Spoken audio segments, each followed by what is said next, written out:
everyone, welcome back to our channel How to Tutorials. In today's video, I will show you how to view your saved passwords on any Android phone. If you forgot a login but your phone saved it, this is the easiest way to find it. So let's begin.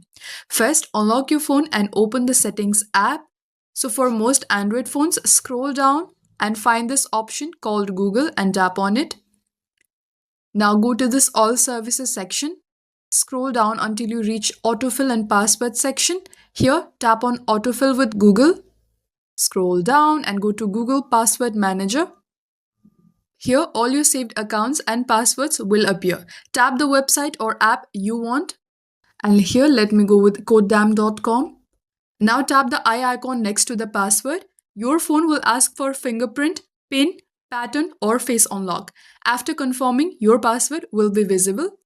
Tap copy to copy the password, tap share if available, tap edit if you want to change it, and tap delete if you want to remove the saved password.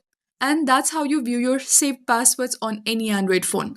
Quick and simple. If this video helped you, don't forget to like and subscribe. Let me know in the comments what tutorial you want next. Thank you for watching and I'll see you in the next one.